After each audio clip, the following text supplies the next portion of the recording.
1:07 a.m. Angelique took deep breaths, trying to steady herself.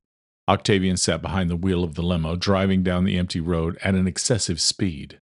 God, I hope he's right about the cemetery. She prayed they would find Michael and Austin there. How much longer? She asked. 10 minutes at most. Don't worry, Angelique. Belisarius will be arriving any second. He's my biological father, whom I don't know, but I have to trust him. She glanced down at the Glock and then at Octavian. I still have my gun. At first it had been strange to even touch it, but now the Glock felt natural to hold, as if she had been doing it her whole life. But it didn't put her at ease. Michael was still missing in the clutches of the Ripper, and Austin had left her without so much as a goodbye. Angelique, I'm so sorry. My intention was to always stay away from you and Austin so you could have a normal life. She tried to wrap her mind around what he was saying. It made sense in a way, given what she'd learned about the Morvicti. She'd been without family for so long, it had become her new normal. Until this morning, she had believed Austin dead. As her parents had been dead for over 20 years, their deaths didn't sting as much, though the emptiness from losing them had never gone away. Hang on, Angelique, we're almost there. Incoming call from Commissioner Poole, the limo's computer announced. Yes, Belisarius, are you there yet? Just pulling in, but we have a problem. Angelique squeezed the gun. What problem? The police are also on their way. A call came in saying the Ripper had sliced up 2 more victims, both adult males. She gasped. Oh, God, not Michael and Austin. 1:11 a.m. Getting back on his feet, Austin saw fresh blood staining his suit. He glanced back and identified what he'd just tripped over. 2 corpses lying side by side. Is one of them Michael? It was too dark to be sure. He raced to retrieve the Ripper's discarded flashlight. When he returned to the bodies, he bent down for a closer inspection and breathed a sigh of relief. Neither of these dead men were his friend. They had red hair, which indicated that they were likely related, brothers, cousins, or father and son. Austin saw that their palms were flesh-colored, not pale violet. They were innocent humans, not Morvicti monsters. The Ripper's handiwork was evident. The 2 had been sliced to pieces.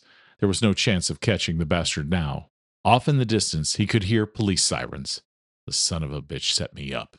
He had 2 options to choose from. Stay and face the music, or run and hope to find another way to catch the Ripper before he killed Michael.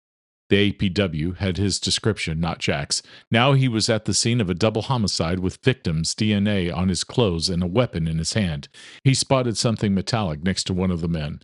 He didn't dare pick up the bloody knife, which Jack had left. But even if his prints weren't on the handle, this would be an open and shut case. So he ran. He heard a car coming fast through the iron gates. No headlights. He curled his finger around the M4's trigger. If the driver turned out to be a friend of Jack's, he would rain bullets his direction.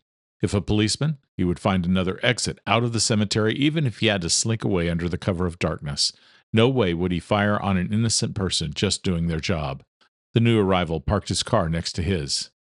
He recognized the red Jaguar from the parking garage and the chase that had followed through the streets of London. As the driver's door opened, Austin knelt down behind a tombstone, aiming the weapon. Commissioner Poole stepped out with a pistol in his hand. Gita said his real name is Belisarius. The sirens were getting closer. I must trust she was telling the truth about the man. Belisarius, I'm over here. Austin McCord. Jack is gone. There are 2 dead men behind me. Thank the ancestors you're okay. Hurry, get in my car. We need to get you out of here now. What about my car? Leave it, Austin. It's the CIA. Let them deal with the fallout. The police are close. They got a tip a few minutes ago. Jack's phone call, damn. Once inside the car, Belisarius hit the gas. There's got to be another way out. Jack went that direction. Austin pointed ahead, noticing the police radio, which wasn't surprising since Belisarius was the commissioner of the City of London Police. Officers on scene, the radio blared. Cemetery gates have been forced open. Another voice said, Use extreme caution. Caller indicated the suspect is armed with an automatic weapon. Keeping the car's headlights off, Belisarius drove them past graves and through a small gate, wide open like the main one had been. They sped out of the cemetery and onto the street. We need to call your sister and father and let them know you're safe. Belisarius hit a button, and the screen in the center of the dashboard lit up, with the 2 letters, OD. Octavian Drake. Belisarius took several turns, left and right and left again at high speeds. Impressive driving. Once they were a couple miles away, he switched on the headlights and slowed his velocity to match the few cars that were out on the roads. Do you have my son? A voice that seemed oddly familiar asked from the car speakers. Yes, Your Majesty. Don't go into the cemetery. The police have already arrived, and we have escaped. Austin, are you okay? Angelique sounded anxious. I'm fine, sis. Thank God. And Michael? He wasn't at the cemetery, just the Ripper. Where are you? We are blocked from the cemetery's entrance, but I'm turning down a side street now. That voice. So familiar. Austin, did Jack give any clue as to where he might be holding Michael hostage? Angelique asked. Turning over every word in his mind the killer had spoken in the cemetery, Austin focused his thoughts, his mind fixed on something specific Jack had said. Once the sanctuary is breached, the Morvicti clean it out and never return. To be the most powerful force in the world, they have so many weaknesses we can exploit. That's it. Angelique, I know where the Ripper is keeping Michael. Belisarius, head to Murphy Street. That's where you woke up this morning, Angelique said. Yes, he informed them what Jack had told him earlier. Belisarius frowned. If you're right, Austin, the bastard was right under our noses the entire time. How far are you from the old sanctuary? Octavian asked. I can be there in 15 minutes. Belisarius hit a button, lights flashed, and sirens screamed. 20 for me and Angelique. Wait for our arrival. Keep us on the phone. Your will is my duty, Your Majesty, always. My biological father is his king, but he's not mine. Several blocks from Murphy Street, Belisarius turned off the lights and sirens. Don't want to give Jack any warning. We're coming. Even though the call continued, none of them said another word until Belisarius parked on Murphy Street in front of the building. That's Jack's motorcycle. Keeping hold of the M4, Austin opened the door, jumped out of the car, and raced to the building. Wait, Austin! Belisarius yelled. Not a chance of that, Commissioner. He ran into the server room that had been full of wires this morning, but now was stripped clean. The door to the stairs was open. The space below, where he'd found Walt Turner's body and head, was empty, but he could hear Jack's voice coming from the inner room, where I woke up into this nightmare. Quietly, he went down the stairs, weapon at the ready. Too bad for you, human, that Austin thinks more of you than me, the Ripper said. Does he? Michael asked. Thank God he is still alive. After I slice you up, Austin won't think much of you. Neither will that wife of yours. She will come around, or I'll cut her pretty neck, too. I'll kill you, you son of a bitch, Michael shouted. Austin got to the door and saw Michael and Jack. With his head dangling, Michael was tied to a chair, his eyes black and his face swollen from being brutalized. Jack stood behind him, holding a knife to his throat and a gun to his head. Hello, Austin. I've been expecting you. Put down your gun. You first. I don't have a clear shot. He switched the M4 to semi-automatic, knowing the full auto setting would likely end up hitting Michael. Funny man, either you do as I say, or your friend loses his head. Austin? Michael choked out. Is that really you? Jack leaned down and spoke in his ear. I doubt you can see him, but yes, Austin is here, and your miserable life is now in his hands. The Ripper glared at Austin. Put down your gun. I won't say it again. He won't. He's a seal. Michael swung his head, slamming it into Jack's. The thud it made echoed off the walls. Stunned and enraged, Jack swung around, his eyes bulging with hate and insanity, shooting in every direction. At the same instant, Austin crouched low, avoiding being shot, and sent a single bullet into the bastard's body. The Ripper fell, his gun sliding across the floor. Blood poured out of his chest. Damn you to hell! He rushed forward, stepping on Jack's wrist. The bastard groaned and released the blade. Holding a gun, Belisarius ran in. Austin, you okay? I'm okay thanks to Michael using his head. Michael laughed. Who's your friend? You're not going to believe this, but you know him as Commissioner Poole. He's on our side. No kidding, Michael sighed. I suppose a lot has happened since I got snagged. Damn, what a fool I was. No, Professor. It was just a very capable enemy we've been battling. We've got to hurry. Belisarius untied Michael. It's very likely that someone outside heard the gunfire. I can barely see with these two black eyes, Michael said. What happened to the Ripper? I shot him, and the son of a bitch won't be hurting anyone ever again. He leaned over and looked at the psychopath. Jack's mouth twisted into a crooked smile. You have no idea, do you? Idea about what, asshole? Your father is a coward, constrained by Morvicti law, he choked out. He cannot execute me. It is not allowed. Listen to me. Austin saw the blood on Jack's lips and heard his ragged breathing. Better talk fast if you have something you want to say to me. You aren't long for this world. They will stake me, Austin, just like they did before. And someday, someone will want to use me like David Bathory did to do their dirty work and slice off some heads. And just like you, I will rise again. And when I do, I will come for you and your bitch sister. He's one of them. He's a Morvicti. I'm not a monster like you, Jack. Before I cut off your head, here's some immortal anesthesia. He switched the M4 to full auto and fired 3-round bursts until every last bullet was inside the bastard. Jack's eyes were glassy. His body was unmoving. You won't be talking your crap to me any longer, asshole. Michael stood with the help of Belisarius. How's Angelique? Where is she? Safe, but worried about you. He couldn't stop staring at Jack. I need to remove his head. And on her way here, too, Belisarius said. Damn it, Austin. You should have waited with me. You could have been shot. But I wasn't shot. Thank God you and Angelique are okay. Michael let go of Belisarius. I can stand on my own, Commissioner. Belisarius nodded and stepped back. Michael was a little unsteady, but his determination kept him on his feet. Austin, I was sure I was a goner. Not today, Professor.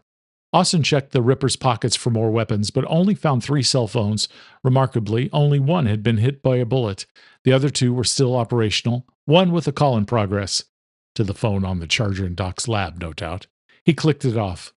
Turning on the other working cell, he checked the call log.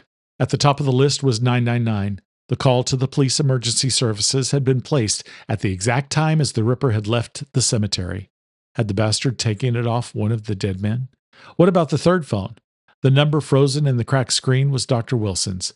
The Ripper had undoubtedly used this last cell to pose as John Reeves.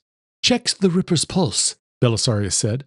He placed his finger on Jack's wrist, leaving it there. Feeling a beat after a couple of minutes, he walked over to where the knife had landed. His head has to come off. As he grabbed the blade, he heard footsteps coming down the stairs, recognizing one set of them being his sister's. The other had to be from his biological father, the so-called king. Seeing the person who appeared in the doorway with Angelique stunned him. Lieutenant Davis? Michael shook his head. What the hell? The former commander sighed. The voice. It was his voice, I remembered, though with a different accent. Michael! Angelique ran into his arms. They showered each other with comforting kisses of relief. Sweetheart, I was so worried about you. Michael held her tight. And I was worried about you, too. Oh, my God, what did he do to you? Nothing that won't heal. Austin stepped in front of the man he had known as Lieutenant Warren Davis. You. Me? Octavian gave him a tired smile, then turned to Belisarius. Do you have blood and a transporter receptacle in your car? Yes, and also oil of vitriol. Get up top and check your police radio. See if the shots have been reported, and then bring the receptacle, the blood, and sulfuric acid back down so we can clean up this place. Yes, my lord, Belisarius said, running out of the room. He has a pulse. Austin turned back to the unmoving body of Jack. I'm going to cut off this bastard's head. No, soldier, you're not like him. You're not a cold-blooded killer. Maybe not, but I can't let him come back from the dead. Austin raised the knife. Octavian grabbed him by the wrist. He turned and glared at the man. You can't stop me. Even if I could, I wouldn't. But think of your sister. Angelique is looking at you right now. Is this the image you want her to remember for the rest of her life? Austin glanced over at his sister. Her eyes were wide. No. Then let me handle this. I know what to do. Jack told me that your laws will constrain you from executing him. Austin, he won't hurt you, your sister, or anyone ever again. I swear it. He better not, or you will have to deal with me. He tossed the knife to the ground. Angelique let out a long sigh. You did the right thing, Austin. She stepped over and gave him a hug. Thank you. Thank you so much. Thank you for saving Michael. Your husband had a part in saving himself, sis. You give me too much credit, buddy, Michael smiled, though I do have a horrible headache from butting that asshole's head. Angelique, take my keys, Octavian said, reminding him of the commander who he had once looked up to and respected. Drive Michael back to Dr. Wilson's. Austin, Belisarius, and I will finish things here, and then we'll meet you. She nodded, leading Michael out. Octavian's gaze landed on him. I can see by the look on your face you have a million questions for me. No surprises. Yes, we need to talk, and we will. But first we need to get Jack into Belisarius' trunk and get the hell out of here, understand? Which should I do? Bow or salute, father? Austin knew he was being unreasonable, but he was exhausted, and this was one revelation too many. Neither. Let's just do the job. Belisarius rushed back into the room carrying what looked like a body bag, some acid, and a plastic container of blood. Bad spot of luck, my lord. We've got less than 2 minutes before the police arrive. Give Jack some blood, Belisarius. Austin watched the man place the blood to the Ripper's mouth. We don't have time for this. Without waiting for Octavian's next orders, Austin lifted Jack up and over his shoulders and ran up the stairs. Thanks for watching Morvicti Blood, Episode 28, No More Coming Back. I hope you'll like and share and subscribe and hit the notification bell. New episodes are dropping every Monday and Friday. But if you want more now and haven't watched the full 8-part sequel, Morvicti Execution, it's already live. Start there to witness the betrayal that set everything in motion. Want to read ahead and uncover secrets not yet shown on screen? The full novel, Morvicti Blood, is available now on Amazon. You'll find the link in the description if you dare. I hope you'll leave a comment. What do you think? What creeped you out?